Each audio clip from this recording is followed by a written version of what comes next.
Assalamualaikum warahmatullahi wabarakatuh. Kami dari kelompok 3 akan menjelaskan mengenai gangguan organ reproduksi pada pria. Pertama-tama kami ucapkan puji dan syukur kehadirat Allah Subhanahu wa taala karena pada kesempatan kali ini kami masih diberikan kesempatan untuk melakukan presentasi melalui video. Jadi perkenalkan, nama saya Tridia sebagai moderator sekaligus pemateri pada kali ini. Yang kedua teman saya itu namanya Marcel Alianto, yang ketiga itu Putri Yasmin, dan yang terakhir kepada Kak Ardiansyah. Langsung saja kita masuk ke materi pertama. Jadi pada materi pertama ini kami akan membahas mengenai kanker penis. Perlu diketahui bahwa kanker penis ini merupakan keganasan pada penis yang terjadi pada organ reproduksi pria. Kanker penis ini salah satu jenis penyakit kanker yang terjadi pada kulit dan jaringan penis. Dan kondisi ini terjadi ketika sel-sel yang terdapat di penis itu berkembang secara tidak terkendali. Dan apabila tidak ditangani secara cepat atau secara langsung, maka bisa terjadi amputasi pada penis itu sendiri.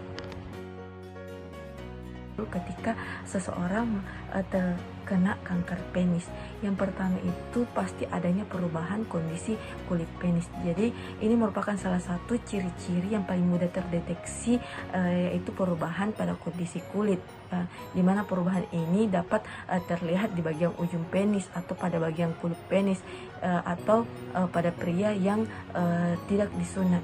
Yang kedua itu adalah keluar cairan yang berbau tak sedap atau pendarahan pada kulit penis. Yang ketiga adalah perubahan warna kulit. Yang keempat adalah pembengkakan ujung penis, dan ujung penis yang membengkak menyebabkan kulit penis sulit untuk ditarik. Dan kondisi ini merupakan salah satu contoh dari gejala kanker penis. Yang terakhir itu adalah munculnya benjolan pada kelenjar getah bening, di mana apabila kanker telah menyebar, umumnya itu kelenjar getah bening di sekitar penis akan terdampak, di mana kelenjar getah bening dapat membengkak dan Anda dapat merasakannya di bawah kulit, terutama itu di area pangkal paha. Pembahasan berikutnya yaitu adalah penyebab dari kanker penis. Yang pertama itu adanya dua protein, yakni E6 dan B7, merupakan protein buatan virus human papillomavirus. Protein ini diketahui rentan memblokir kinerja produk gen penekan tumor dalam sel. Hal ini memungkinkan sel tumbuh tanpa kendali dan berubah menjadi kanker.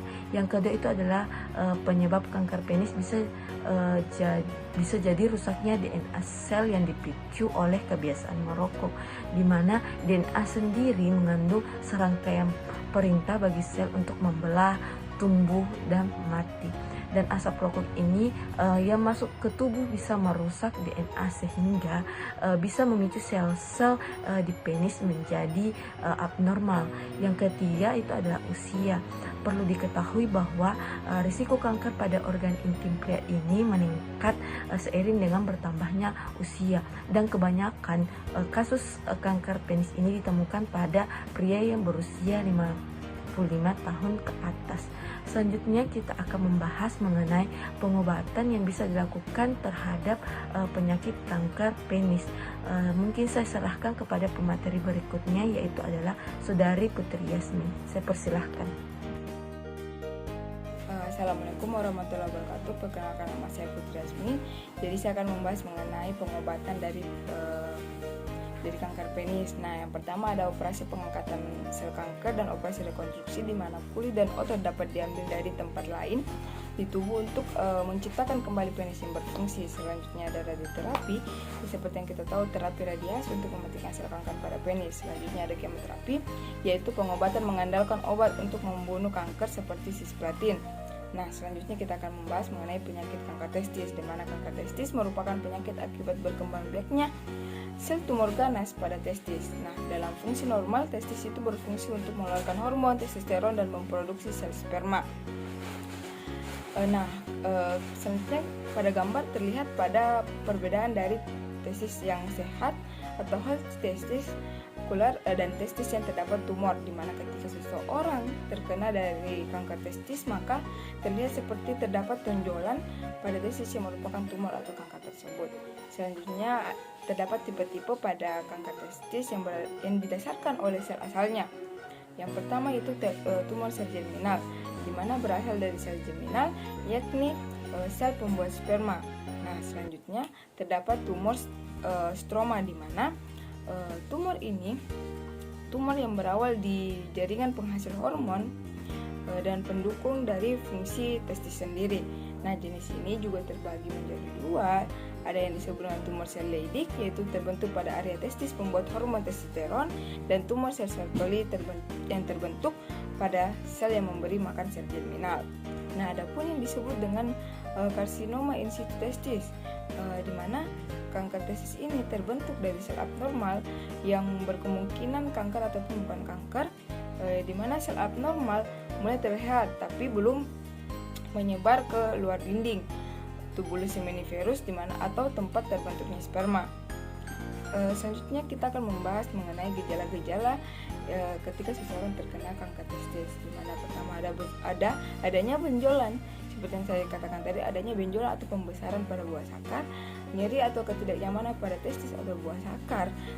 Terus ada buah sakar yang terasa berat, rasa nyeri atau pegal di lipat paha, perut bagian bawah ataupun pinggang. Kanker testis juga ini dapat menyebar ke organ tubuh lain, di mana salah satu organ yang paling sering itu adalah paru-paru.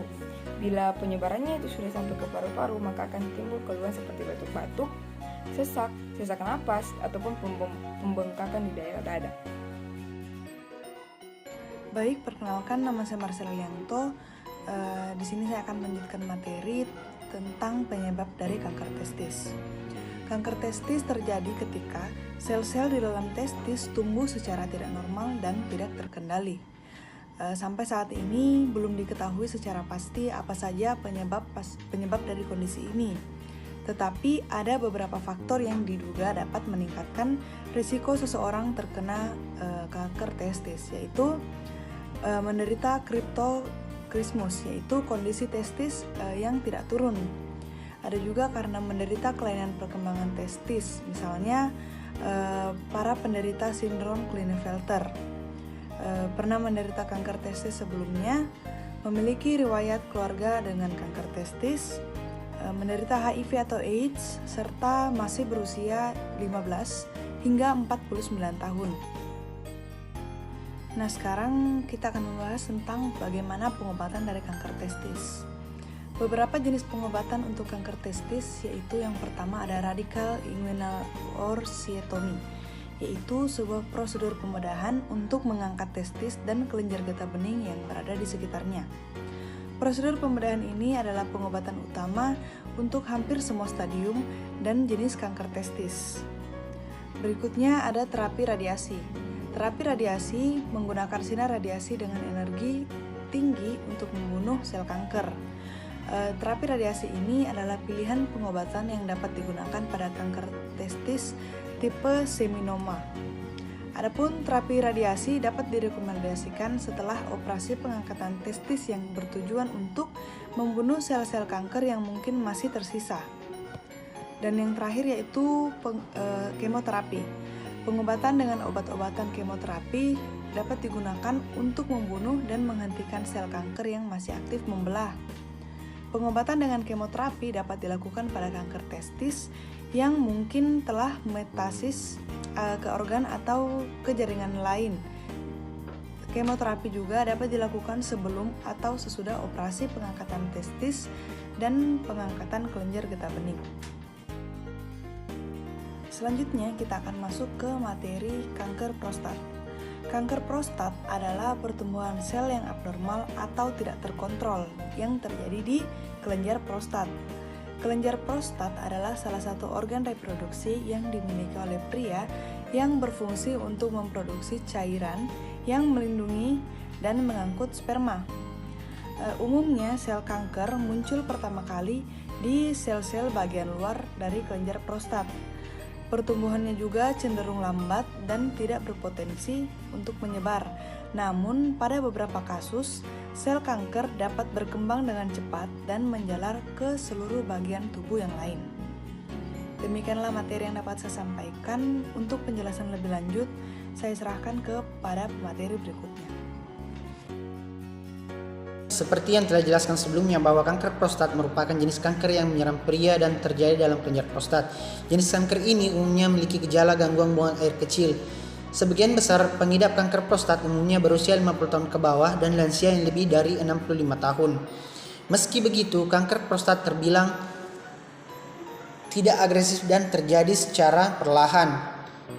Prostat sendiri merupakan kelenjar kecil yang berada di dasar kandung kemih. Kelenjar ini termasuk dalam sistem reproduksi yang letaknya mengelilingi saluran yang bertugas membawa urin dari kandung kemih menuju penis. Selain itu, kelenjar prostat juga berperan sebagai penghasil semen, yaitu suatu cairan yang keluar dari bersama dengan sperma saat terjadi ejakulasi. Gejala kanker prostat mungkin tidak bisa menimbulkan gejala pada tahap awal. Gejala baru akan timbul ketika prostat membesar dan mengalami pembengkakan dan mulai mempengaruhi uretra. Jika tahap ini terjadi, maka kondisi yang akan muncul adalah lebih sering buang air kecil, terutama pada saat malam hari, nyeri atau panas pada saat buang air kecil dan ejakulasi, merasa kandung kemih selalu penuh, darah dalam urin atau air mani, tekanan saat mengeluarkan urin berkurang, dan sulit untuk menahan buang air kecil. Beberapa studi kasus pada stadium lanjut dari kanker prostat adalah terjadinya metastasis ke tulang.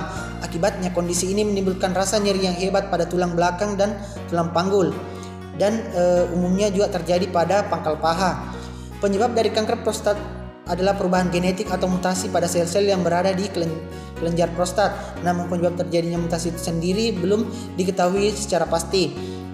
Ada beberapa faktor yang diduga bisa meningkatkan resiko pria mengalami kanker prostat, seperti usia, mengidap obesitas, asupan serat yang kurang, terpapar bahan kimia, dan mengidap penyakit menular seksual, serta adanya riwayat genetik. Kanker prostat bisa didiagnosis apabila dilakukan pemeriksaan PSA atau rektal, di mana pemeriksaan lanjutan guna memastikan diagnosis kanker prostat benar dan akurat. Pengobatan kanker prostat jika masih stadium awal akan dilakukan pengamatan secara intensif. Namun stadium awal justru memberikan efek samping yang lebih besar daripada manfaatnya. Meski demikian, dalam pengawasan, pengidap akan menjalani biopsi atau pemeriksaan PSA secara teratur. Pengobatan yang bisa dilakukan selanjutnya adalah dengan cara operasi, kemudian terapi radiasi, kemoterapi, dan terapi hormon. Pencegahan kanker prostat tidak bisa dicegah, namun perubahan gaya hidup sehat bisa mengurangi resiko, seperti mengonsumsi buah dan sayur setiap hari, rutin berolahraga, mempertahankan berat badan ideal, tidak merokok atau mengonsumsi minuman alkohol, serta mengelola stres dengan baik. Itulah tadi hasil dari presentasi dari kelompok 3 mengenai gangguan organ reproduksi pria mencakup kanker penis, testis, dan juga prostat. Mudah-mudahan materi yang kami sampaikan bisa diterima dengan baik dan bisa menambah pengetahuan dari teman-teman sekalian. Lebih dan kurangnya mohon dimaafkan apabila terdapat salah-salah kata. Wassalamualaikum warahmatullahi wabarakatuh.